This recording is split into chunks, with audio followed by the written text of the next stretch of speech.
भजे गोपाल राधे गोविंद भजो राधे गोपाल राधे गोविंद भजो राधे गोपाल राधे गोविंद भजो राधे गोपाल गदाधर राधे गोपाल चंद्र चक्र गदाधर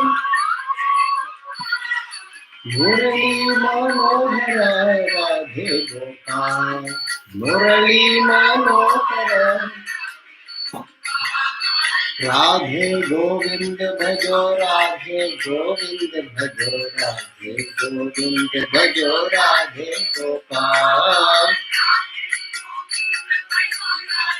गोविंद भजो राधे गोविंद भजो राधे गोपाल राधे गोविंद भजो राधे गोपाल राधे गोविंद भजो राधे गोपाल राधे गोविंद भजो राधे गोपाल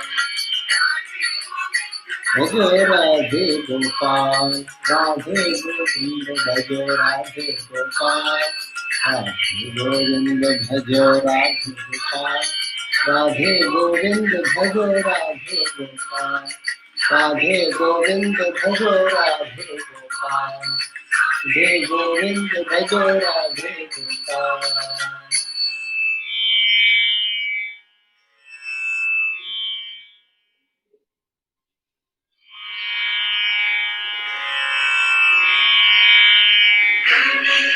शरणं शरणं गणेश गणेश शरणं गणेश गणेश शरणं शरणं गणेश गणेश शरणं शरणं गणेश गणेश शरणं शरणं गणेश गणेश शरणं शरणं गणेश गणेश शरणं शरणं गणेश गणेश शरणं शरणं गणेश वागीश शरणं शरणं वागीश वागीश शरणं शरणं वागीश वागीश शरणं शरणं वागीश वागीश शरणं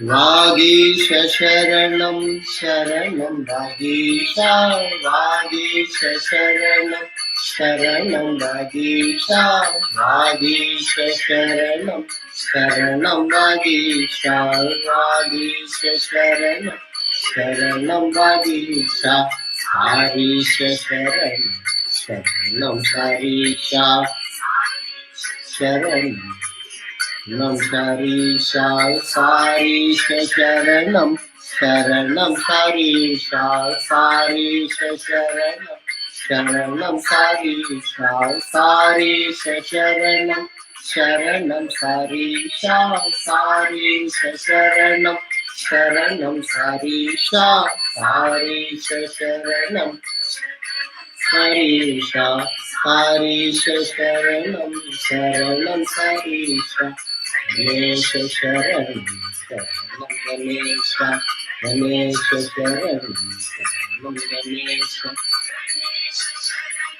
शरणं गणेश गणेश शरणं शरणं गणेश गणेश शरणं शरणं गणेश गणेश शरणं शरणं गणेश गणेश शरणं शरणं गणेश गणेश शरणं शरणं गणेश गणेश शरणं शरणं गणेश गणेश शरणं शरणं गणेश शरणं शरणं गणेश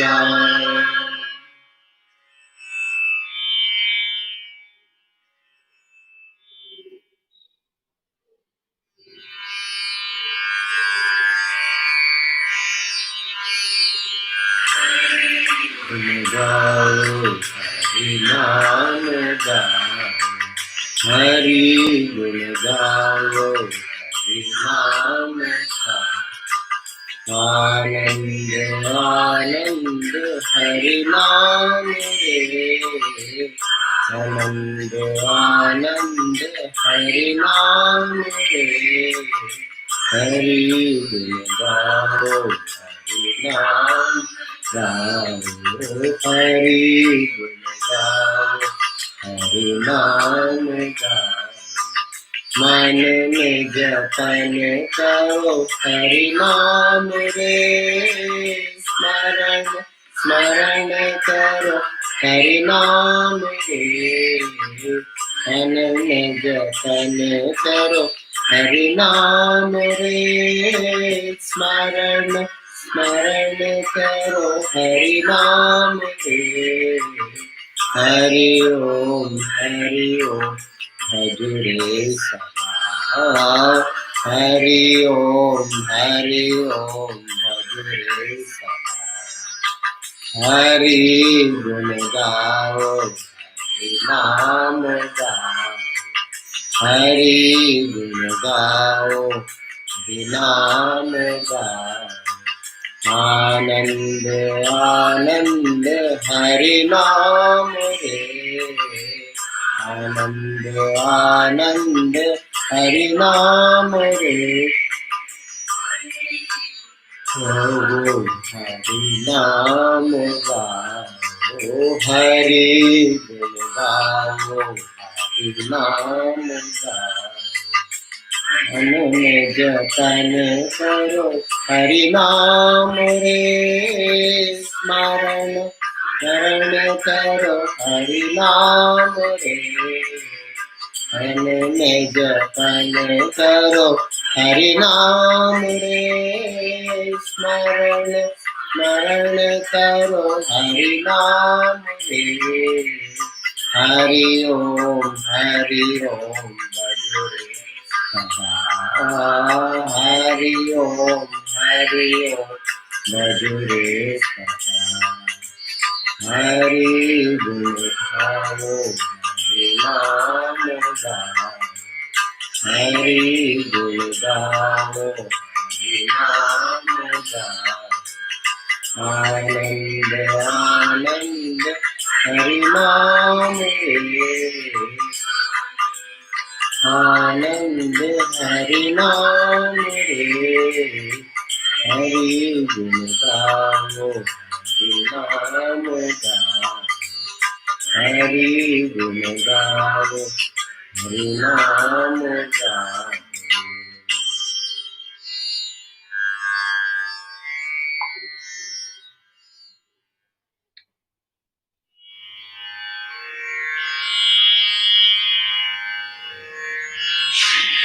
राम जय राम जय राम, जानकी जीवन राम। श्री राम जय जय राम, जानकी जीवन राम। पतित पावन राम हरे जय, राघव सुंदर राम।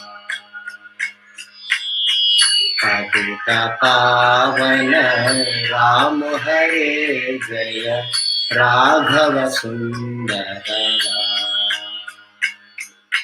श्री राम जय जय राम, जानकी जीवन राम। श्री राम जय राम, जानकी जीवन राम। दीनों धरणा राम हरे जय, मारुति सेवित राम। दीनों धरणा राम हरे जय, मारुति सेवित राम। जय जय राम जय रघुराम, जानकी जीवन राम। जय जय राम जय रघुराम, जानकी जीवन राम। श्री राम जय जय राम, जानकी जीवन राम। श्री राम जय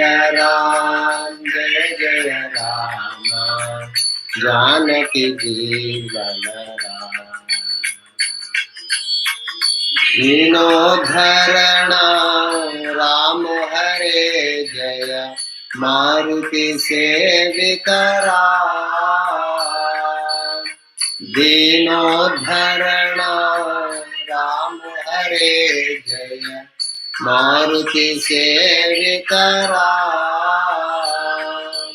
जय जय राम जय राम, जानकी जीवन राम।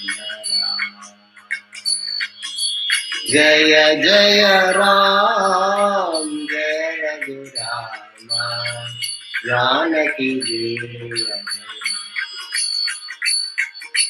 श्री राम जय जय राम, जानकी जीवन राम। श्री राम जय जय राम, जानकी जीवन राम।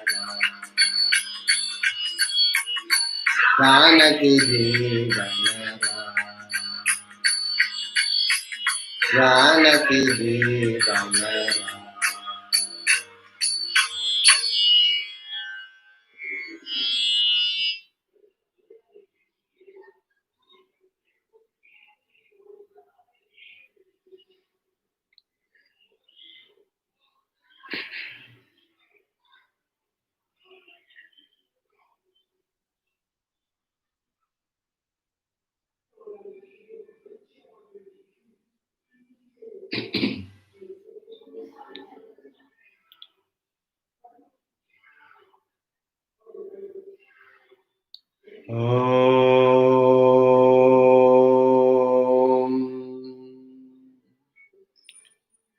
ॐ सहना भवतु, सहनौ भुनक्तु, सह वीर्यं करवावहै, तेजस्विनावधीतमस्तु मा विद्विषावहै। ॐ शांति शांति शांति।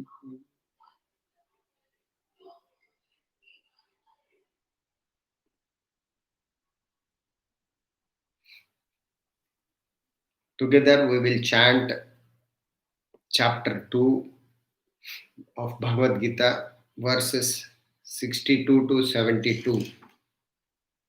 Chapter 6, verses 62 to 72, Bhagavad Gita chanting. ध्यायतो विषयान् पुंसः संगस्तेषुपजायते, संगात् संजायते कामः, कामात् क्रोधोऽभिजायते,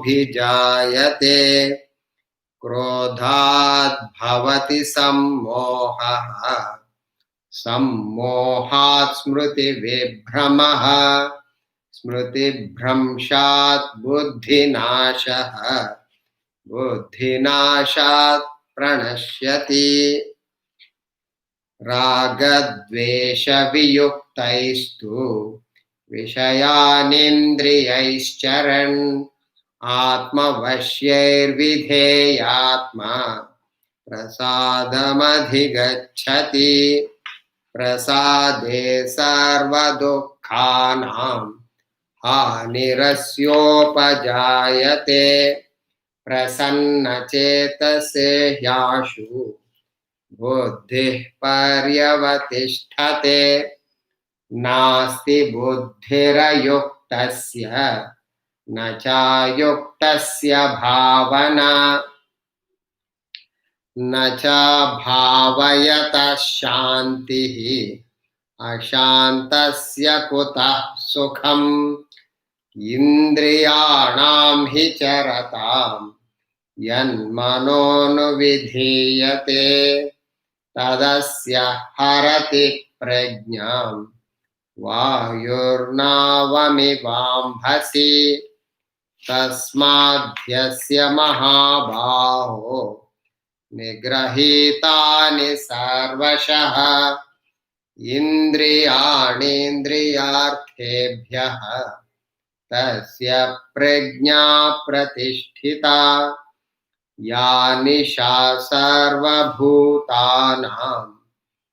तस्यां जागर्ति संयमी यस्यां जाग्रति भूतानि सा निशा पश्यतो मुनेः आपूर्यमाणमचलप्रतिष्ठम् समुद्रमापः प्रविशन्ति यद्वत् तद्वत् कामायं प्रविशन्ति सर्वे स शान्तिमाप्नोति न कामकामी विहाय कामान्यः सर्वान् पुमांश्चरति निःस्पृहः निर्ममो निरहङ्कारः स शान्तिमधिगच्छति येषा ब्राह्मी स्थितिः पार्थ नैनां प्राप्य विमुह्यति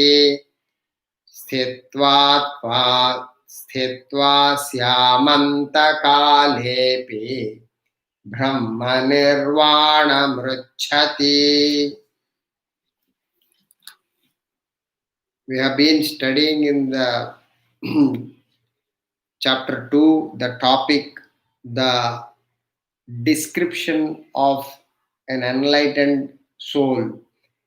The perfect human being is called enlightened person, or a person who reached the ultimate state of God realization, self-realization, who understands himself, who knows himself completely is called self-realized, God-realized. So the description of that great soul has been thoroughly, we have been studying in this topic, which runs through the till 72. We have concluded the 66th verse, where there is ayukta, where he talks about a person who is not at all interested in spiritual path or no clue about the goal of ultimate goal of human being, which is reaching the supreme self enlightenment. He has no clue, no idea, is completely ignorant of the ultimate goal as well as the path he should take up in his lifetime. Such a person is called ayukta, means the common person who is completely involved, attached in the world of and chasing this world of two things, acquisition and enjoyment. Acquisition is the kanchanam, wealth. Enjoyment is the woman, which is the whatever he acquired he want to enjoy. So this is the complete caught up, complete samsar. Every human being is at this moment completely immersed in. Such a person who has no idea about anything higher, anything greater, anything better than the routine, mechanical, monotonous existence. Such a person is called ayukta. Such a person who is non-yukta, ayukta means not connected to the supreme self, the Atman within. Such a person has there is neither knowledge, there is no knowledge for him, knowledge of higher values, nor is fit for meditation. Meditation means the highest concentration to reach the supreme God. For the unsteady, because he is completely desire ridden, Therefore, is worried and anxious, agitated mind who is no capacity to concentrate. The mind is unsteady, and to the unmeditative person who is not interested in spiritual journey, there is no peace. He is never be peaceful. He is always be agitated, always be restless, always be stress and strain. He is a victim. He is a slave. Today, every human being is victim of stress and strain and worries and anxieties. That is the order of the day, and it is very well taken as for granted. After all, you are a human being. You're supposed to experience stress and strain. You're supposed to have tension and worries. This is what the common man believes. But the truth is contrary. The truth is the human being is not designed for stress and strain. He is completely free from it. But the only thing is he has to learn the art of right contact with the world. It is a technique, it is a skill. One has to learn and practice and master this technique of life and living to be stress free, to be tensionless, to be completely free from worries and anxieties.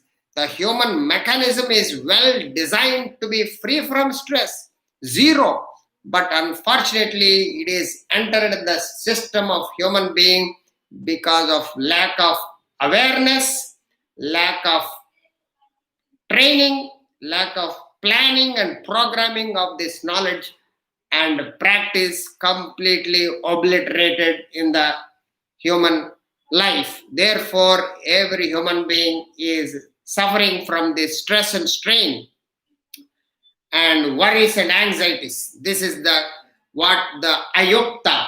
Ayukta means non-yukta, non-connected with the Supreme Self, not joined the higher values of life. There is no higher goal, higher purpose beyond his routine, mechanical, monotonous way of living. Something better than what his existence. That higher goal is not there. Such a person is called ayukta. So how can an ayukta can there be having any kind of peace, and how can a peaceless person can get any kind of happiness? Because happiness is something you have to earn, you have to pay the price, you have to work for it. Your happiness or peace is nothing to do with the worldly acquisition and enjoyment vast people believe. By running after the world, by involved in the world, by attaching to the world, by working in the world, fully caught up in the world, you can't be peaceful and happy. It is a law of life. It is like touching the hot plate, touching the hot plate, burning plate, and claim to be cold. How it is possible? How it is any kind of feeling of non-burning sensation possible when you hold the hot plate? Hot plate is the world, and a human being is completely unaware of this fact of touching this hot plate. He is thinking that he will be happy, he will be peaceful, he will be steady. It is a completely very, very sad situation today. The happiness or the peace is within you. You have to earn it. You have to learn the art of extracting happiness from within. The great philosopher Arthur Schopenhauer, the German philosopher, categorically declared by his great quotation, saying that it is difficult to find happiness within oneself, but it is impossible to find it anywhere else. There is nowhere there is a happiness where everybody is rushing into what a madness of mankind. The same principle has been clearly defined even in the pineapple and the bee. Our dear delights are often such exposed to view but not to touch. all these worldly acquisition and enjoyments, all the worldly objects and beings, worldly attractions, worldly temptations are very, very, very attractive. They draw you towards the sense objects and sense contacts, but they don't have pleasure. They don't contain joy inherent in them. It is within you. You only have to learn how to relate with them. So our dear delights are often such exposed to view but not to touch. The sight our foolish heart inflames. We long for pineapples in frames. We hopeless wish. One looks and lingers. One breaks that glass and cuts his fingers. But they whom truth and wisdom lead can gather honey from a weed. Means those who understand the value of the self within, the truth and wisdom, when they gain the knowledge of the reality, they get the true happiness even in the weed, means in the worthless experiences from the every content of the world. They gain the pleasure and joy and happiness. That is the person who got the truth and wisdom established within themselves. So that is the pineapple and bee. But the contrary is the how can the person who is completely caught up in the world will get any kind of peace? Such a person, how can you get happiness? That's what the 66th mantra we have studied. So you, without the guidance of the intellect, so with the knowledge you develop the intellect and control the mind and reduce your agitations. Without the guidance of intellect, he is lost in the world. And the next verse shows the inevitable end. So this verse 67 is the ultimate end of a human being, because he is not able to understand the importance of the development and use of the intellect. All human beings, everyone has intelligence, knowledge pertaining to various subjects of the world, and that knowledge with which you are able to make a living. You don't know medicine, you gain the knowledge of medicine by admitting yourself into medical college and gain the knowledge of medicine. You get brilliance, intelligence. With that intelligence, you make a living. You trade on those people who don't have that intelligence and you earn money to make a living. You don't know engineering. You get admitted into engineering college. You collect the 4 years of degree collecting information, knowledge pertaining to that subject alone, EEE or civil, mechanical, ECE, whatever the branch of knowledge, the specific knowledge you collect, and you gather that information only to make a living. You only to survive, to exist for life, but it doesn't develop you as a human being. It doesn't develop you as a perfect human being. It doesn't build your personality, doesn't build your mental stamina, doesn't build your stress-free life, doesn't build your intellect. You got the intelligence, brilliance, knowledge to trade on the people who don't have that knowledge. You make a living. This is what the entire humanity is completely caught up now in the name of intelligence, but no clue what is the intellect and how to build the intellect. So here is the great master time and again explaining that you must give importance to intellect first, develop the intellect and use the intellect, then you will be taken care of. So the 67th mantra we are going to study by chanting first. Indriyanam hicharatam yanmano nuvidhiyate tadasya harati prajnam vayurnavamevambhasi. Indriyanam hicharatam yanmano nuvidhiyate tadasya harati prajnam vayurnavamevambhasi. So that ayukta, previous verse spoke about the person who is not interested in anything higher values, anything evolutionary, is just caught up in the external world and deteriorating. Such a person continued for the mind. His mind is totally drawn and glued to the world. For the mind which follows the roving senses.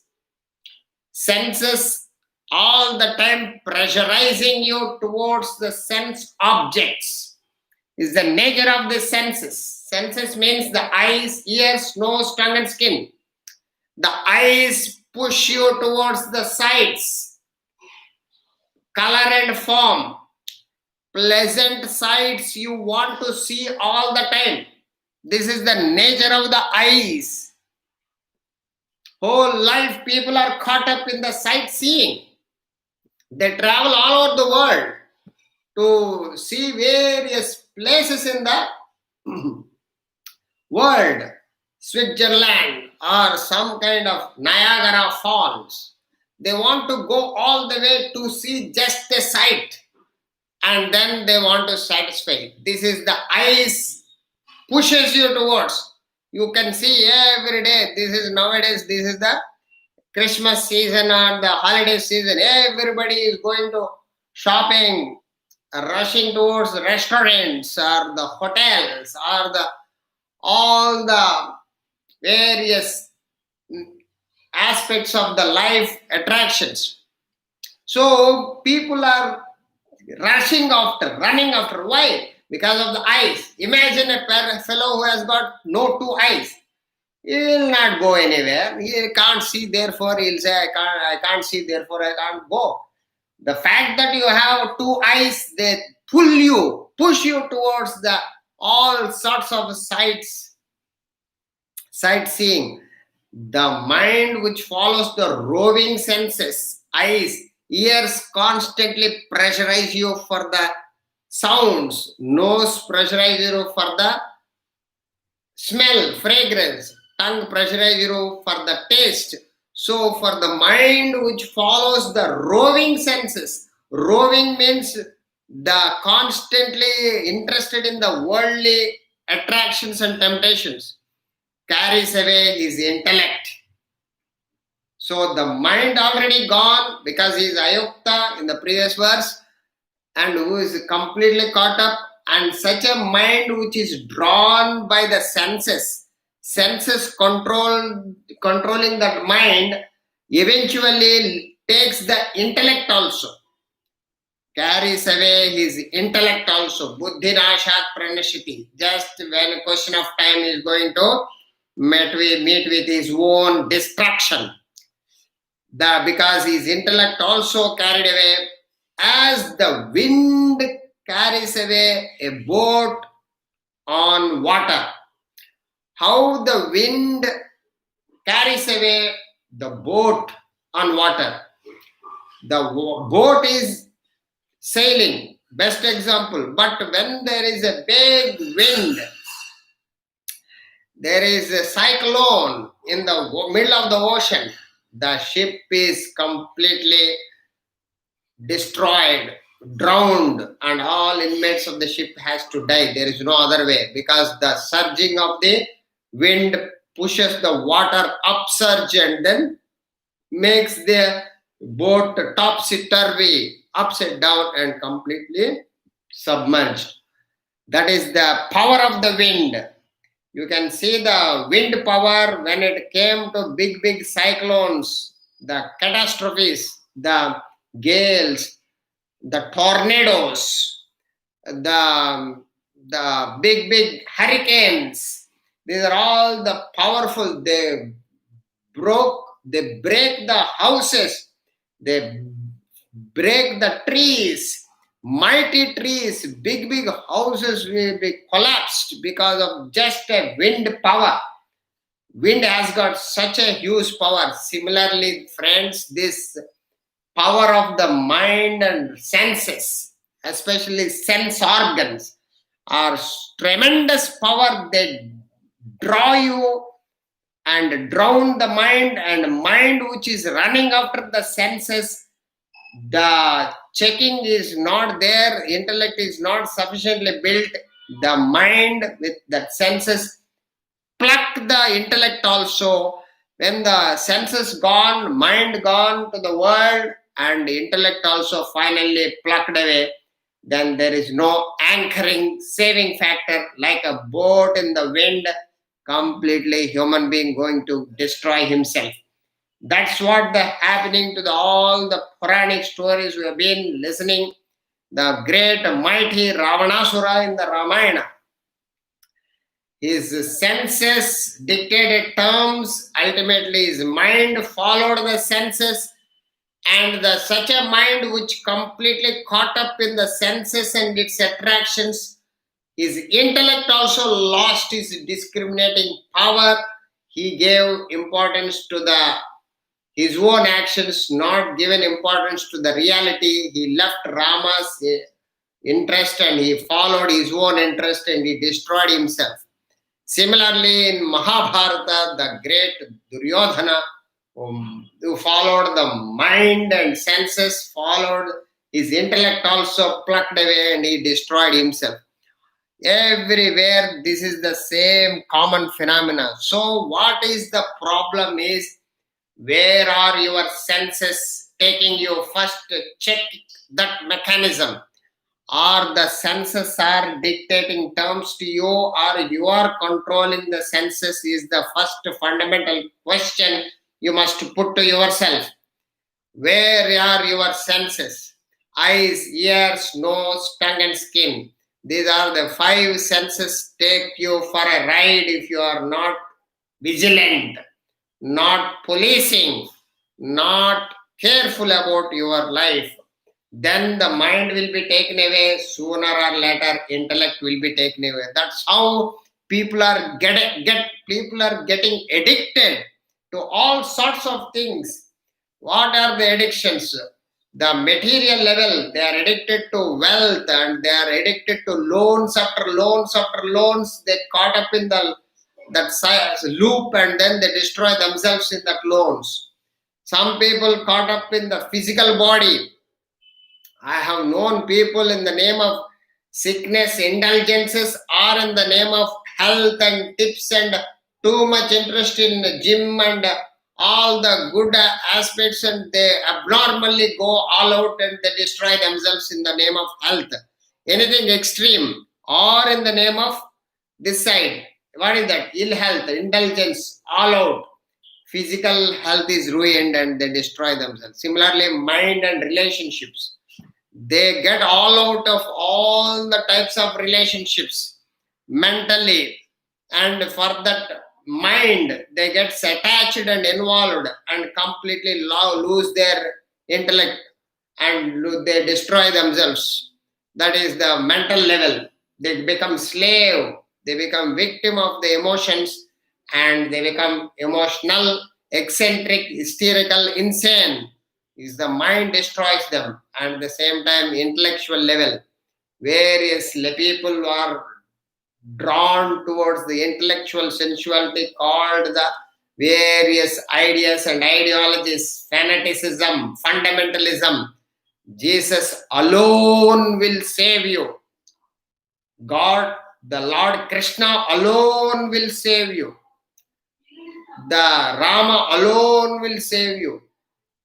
Allah alone is the supreme God, all other. These are all the fanatic ideas, fanatic beliefs, rigid ideas in the intellectual level, destroying the humanity today in the name of religion, all sorts of fanatic beliefs, blind beliefs, destroying human being today in all so-called religious, spiritual interests, which are taken away to the wrong guidance and wrong direction without going to the essence and depth. There is no interest in knowing the root or the source of anything. So therefore, they are also destroyed every level, all because of the senses, roving senses. Everything starts from the senses. So the spiritual seeker must be always alert, constant awareness about his senses and sensual contacts, sensual indulgences must be careful, because they are the source for the raw material and they take your mind away first.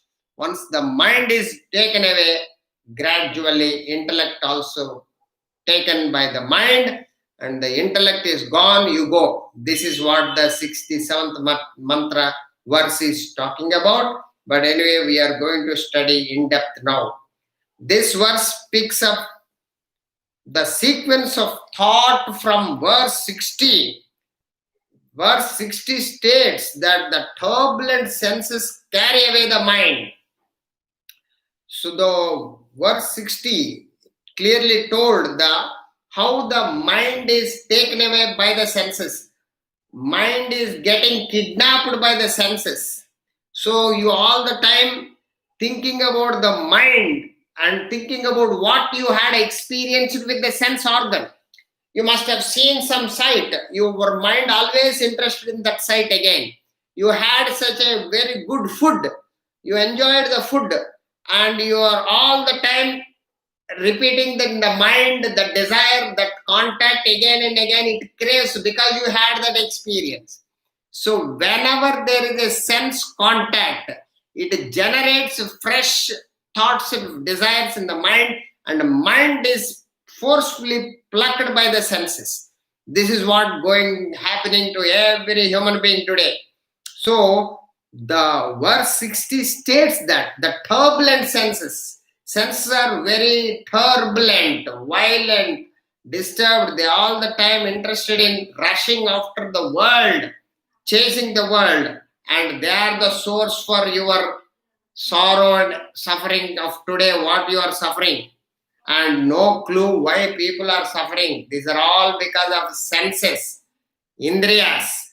And nobody teaches what to control, how to control, when to control, where to control. Nobody has any clue. They just taken for granted about human senses and destroying themselves all the time. So carefully understand how the deadly senses, the 60 verse states that the turbulent senses carry away the mind. The mind is taken away by the senses. And here it says the mind drawn by the senses carry away the intellect also. What saves you is your buddhi. That buddhi itself is taken away when the mind is plucked. So mind takes the buddhi because of the desire. That's what happened to Ravanasura. His mind is very strong, he's egoistic. He said that I want Sita at any cost. So he is planning, programming everything to get to that fulfillment of the desire. Therefore, he got destroyed. A fellow is drinking. He destroys his liver, he destroys his kidneys, everything because of the excessive desire. The mind plucks the intellect also. Intellect is gone, you go.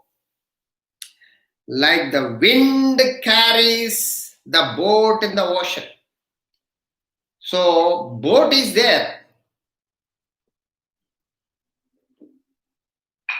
The boat you embark. Why? To transport from one shore to another shore. You want to go from one place to another place, you take the boat for travel, for cruising in the ocean. But what happens? In the middle of the ocean, the wind, if it is not in a proper condition, it destroys the boat. So, the 6 intervening verses from 60 to 67 emphasize the importance of the human intellect. So you need to be clear about what is the importance of development of a strong intellect to control the mind and senses. If you don't have powerful intellect, the senses and mind will be drawn to the world and desires, and slowly the intellect also plucked by that mind and senses, and you destroy you, kill yourself. Actually, people are getting killed because of that. Just innocently, they are getting killed by various ways. financial loss, physical loss, emotional loss, health loss, relationship loss, what not, any loss is going to kill you. Ultimately, you die yourself. This is what the happening in the world because of the intellect is not given importance and not used, not developed, not given any kind of strength to it. Therefore, like a neglected boat perishing, when the boat is neglected, perishing in the ocean, man perishes in the world. Human being is dying in the world when the intellect is lost. Buddhinashat. Buddhinashat pranashyati. Intellect is gone, you go. This is what the condition of human being. Now, Vedantic texts, Vedanta, knowledge of Vedanta, knowledge of reality, knowledge of truths, knowledge of values, knowledge of higher purpose and a goal, knowledge of peace and happiness, permanent source of enlightenment, that is Vedantic texts, often use this metaphor of the boat. This great metaphor, example of the boat is quite often used in the Vedantic texts because of its continuous relevance of spiritual path and the goal, what a human being is supposed to take it up and reach it, the goal of ultimate happiness. So here is to understand a metaphor fully, one must equate the parallels, how to be connected to the you, to the boat. You have to understand, the boat represents the individual. So boat is nothing but your individual, human being. The boat and the ocean stands for the world. The world is nothing but the ocean. You are the individual, which is compared to the boat, and the ocean is the world where you are contacting all the time. And the ocean stands for the world in which he lives. The winds all the winds are the passions of the mind. So the wind represents the mind. Mind has got too many desires, passions, likes and dislikes, emotions, interests, feelings. All this put together is the mind. This is compared to the wind in the ocean. So the ocean stands for the world in which he lives, the winds for the passions of the mind, and the captain of the boat. Who is the captain of the boat? Is the intellect. Every boat, every ship has a captain. The fellow who decides the boat's journey, drives the boat, decision maker, final authority, is called captain of the ship. That captain is compared to the intellect in you, buddhi in you, the capacity of thinking, reasoning, decision making, discriminating faculty is your intellect, buddhi.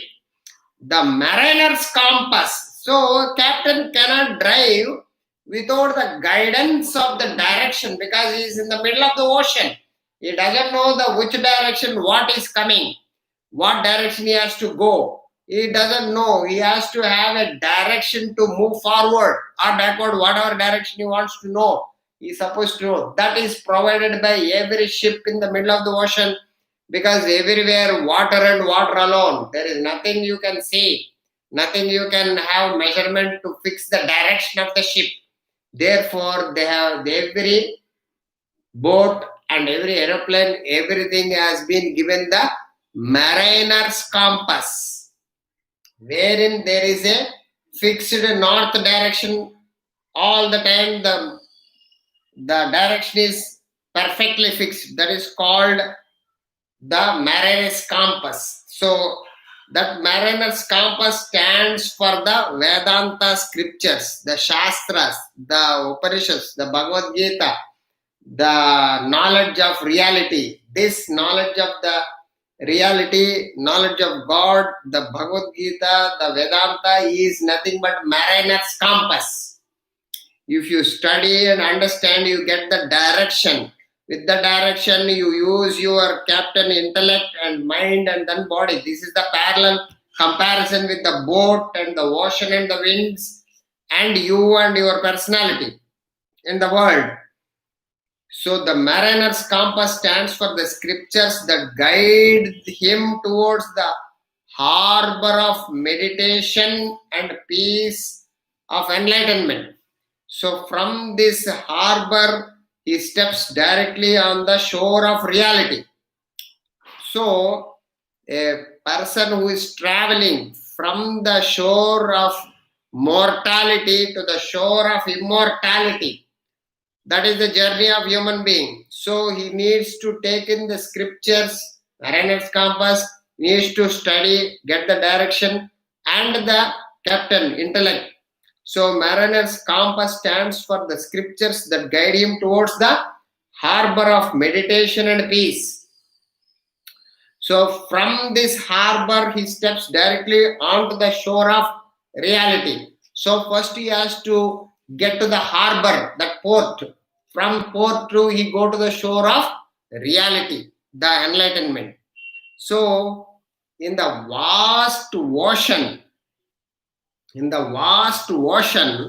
a boat without a captain, a boat without a captain or a compass. These are the two essential ingredients for the boat to travel. Without captain or compass is entirely at the mercy of the winds and ocean waves.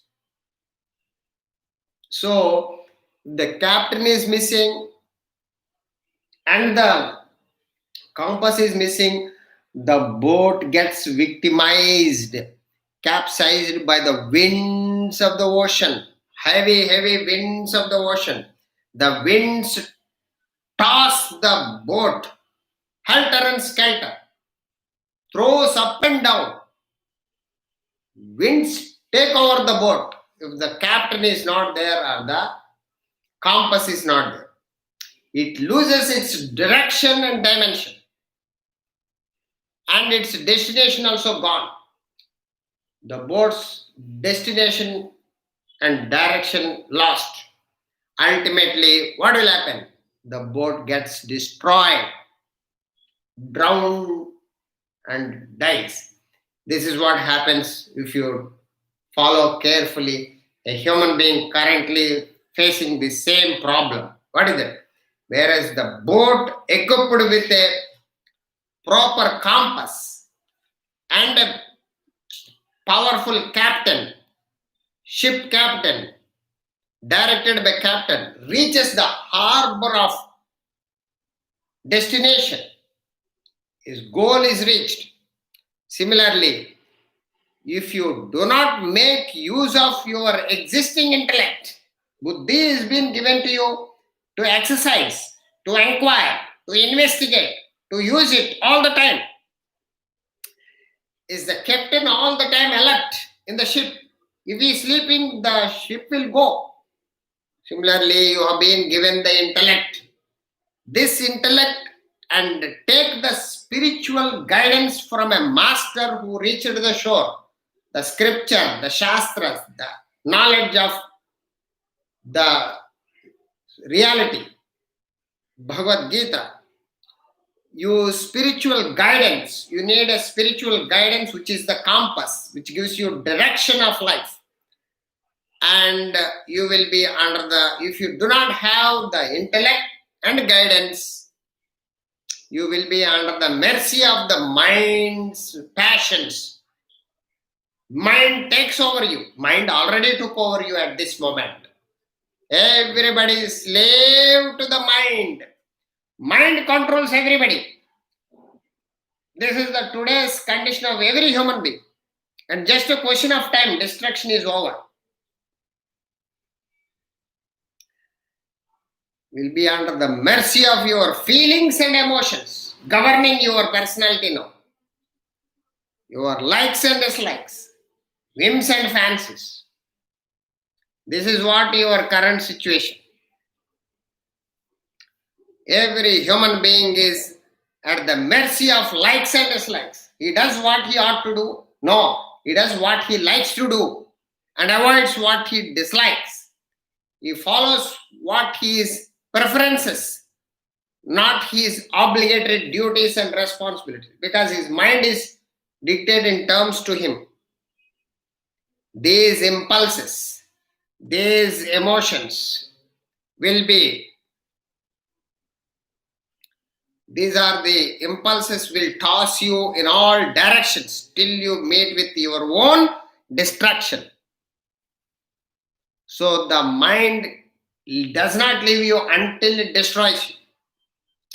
But when your intellect is alert, when you take the guidance of masters, when you take the guidance of spiritual masters and gain the knowledge of reality, you get the proper guidance, proper direction, and you have a powerful intellect, developed intellect. When your intellect is alert and consults the spiritual doctrines, instructions of life, it will free you. It will make you free you from the influence of these devastating passions of your mind. Once you learn the knowledge of reality, learn the higher principles, eternal values, and study them thoroughly, understanding them, try to apply in your life, then what happens? You build your intellect and you move towards the right direction. Then you will be free from this bondage, thraldom, slavery to these passions of the mind. The mind comes under your control rather than you go into its control. You control the mind. You don't get controlled by mind. This is what going to happen when you take the guidance of the spiritual doctrines. It will free you from the influence of the devastating passions of your mind. You will then have a clear and comfortable passage. Then onwards, your journey is very, very smooth, very, very clear, very, very easy, well defined. You will be peacefully traveling. There is no hiccups. There is no obstructions. There is no impediments. There is no hassles. It is a trouble-free express highway. You have lots of help on the journey. You keep moving. There will be lot of support keep coming till you ultimately merge and reach the destination of your immortality, reaching the ultimate state of godhood, your real nature, your true being, what you really are. You are supposed to achieve it. That will be till you gain that place. There will be a comfortable and clear passage through this world of challenges. All challenges melt themselves away. They will automatically get free. You will be free from the impediments, obstructions in life. So your smooth passage of all worldly challenges becomes a pinpricks. Big, mighty problems becomes a very, very small problems. You don't worry at all. All problems gets resolved while the journey happens. This is what happens when you take up the higher path, higher goal, a ideal, a unselfish and selfless ideal, a path which takes you to the higher and higher. With that, you will be able to manage to go clearly in the direction where you reach the ultimate goal of enlightenment also. So you will then have a clear and comfortable passage through these worldly challenges. The world will not anymore control you, dictate terms to you, give any troubles to you. The challenge becomes very easy to pass through. Very easy. Everybody says that this is Corona time, I am not able to face these problems. problems and problems because you do not have any clue what is the higher goal, higher path, how to practice and reach, how to take up the higher challenges. You wanted to just a solution to our problems, not able to search the higher path so that the problems will become easily solvable. So you must fix the higher goal, higher ideal, the supreme self. Then the problems will be automatically melting away from your vicinity. They don't challenge you anymore. But people are not interested to put the effort in right direction, right goal, and complaining, grumbling, and have no clear solutions. All pessimists today. There is no optimists. Who is a pessimist? Who is a pessimist? A pessimist is one who always thinks negative of life. Ayo, Corona came. Now Corona 2 came. Corona 3 came. Corona 4 came. Therefore, everything. They keep, there is a variety challenges they perceive, and then they complaining, all the time becoming negative minded. They see negative things in life, always caught up in negative mindset, and they don't have solutions to any problem. This is called a pessimism. Pessimist is one who is caught up in the negative aspects of life and complaining and grumbling. Always complaining and grumbling, and they don't have any solutions. Whereas an optimist or a philosopher, who is a philosopher, who is a wise guy, who is a knowledgeable person, who studies the both aspects of life, both positive and negative aspects of life. He has got a complete data, complete information, and has a clear logic and reason, studies the facts, have a logical derivations and scientific conclusions. He has no complaining, no grumbling. He has got a clear solutions to every problem because he got a relevant data for every problem. So a philosopher is one who studies all aspects of life and got clear solutions to all problems, and always cheerful and joyful, and always kind-hearted and helpful. He gives solutions to himself and solutions to others, and helps everybody to take, like Lord Krishna or any great Mahatma, great perfect human being. A philosopher is one like that. But all else what will be? All the time caught up in pessimism. So here is the example. But when your intellect is alert, for which you need a sharp intellect, bright intellect, brilliant intellect, then only you can achieve this. When your intellect is alert and consults the scriptural doctrines, scriptural injunctions, scriptural instructions, you have to study the knowledge of the scriptures. Means spiritual, eternal knowledge, eternal values, Vedantic knowledge you must study every day to get the guidance, support, direction, values. You have the material. Then you will be free from the influence of the devastating nature of the mind's passions. Mind cannot control you anymore. That's what happened to Ramayana. Vali and Sugriva, the war between Vali and Sugriva. Vali represents the passions of the mind. Sugriva represents intellect. Sugriva initially was victimized by Vali because intellect is poor. So Vali abducted, kidnapped his wife and kingdom.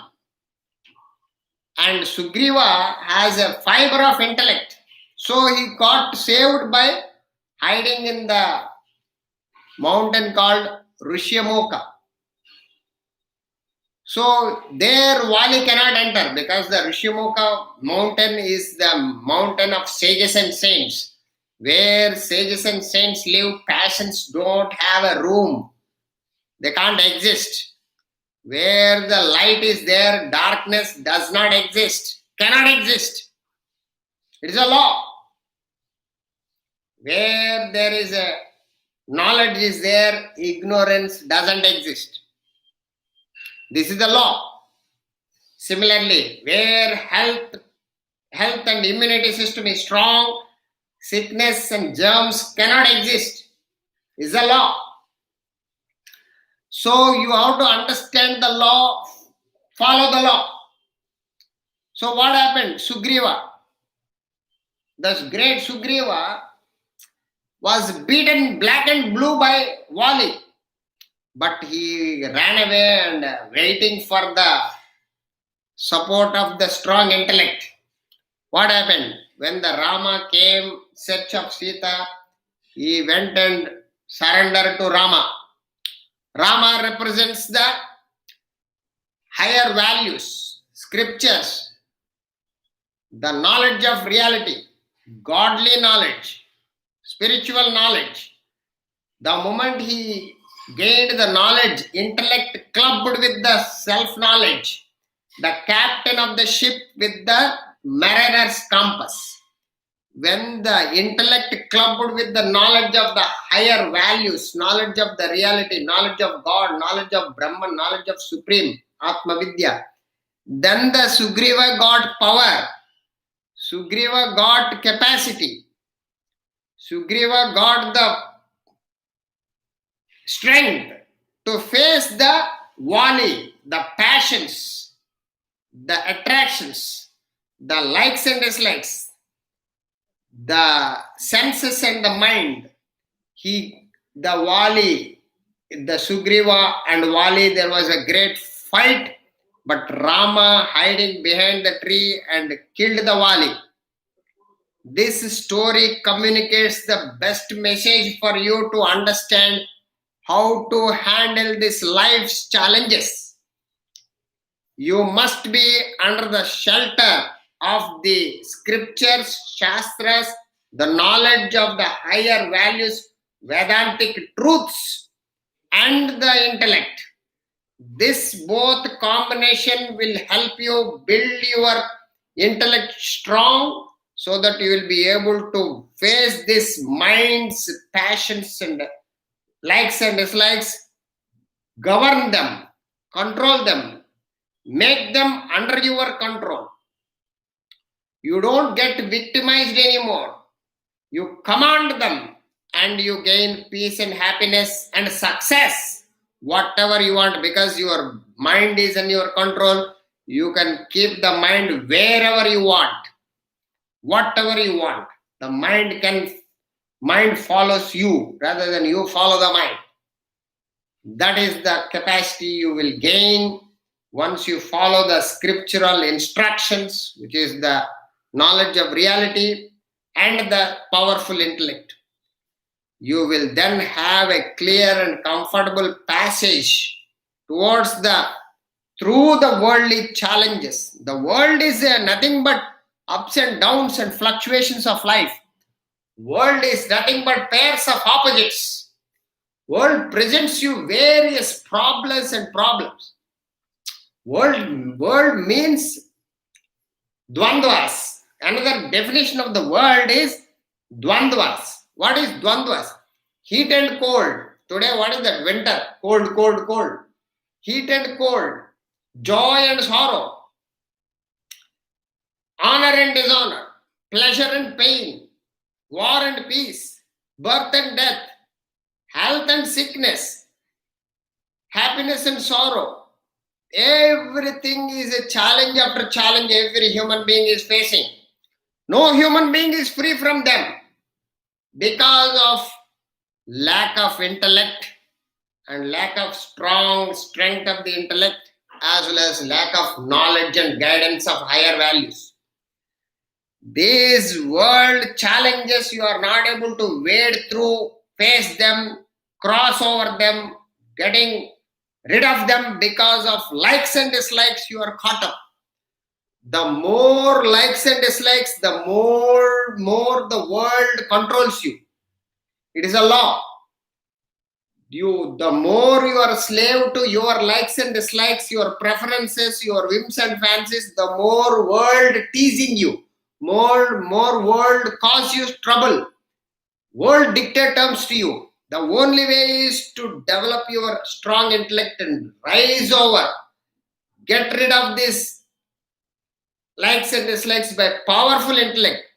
You grow above them. You can't drop them overnight. You can't stifle the mind. You can't strangle the mind. You can't squeeze the mind. But you can govern the mind. You can police the mind.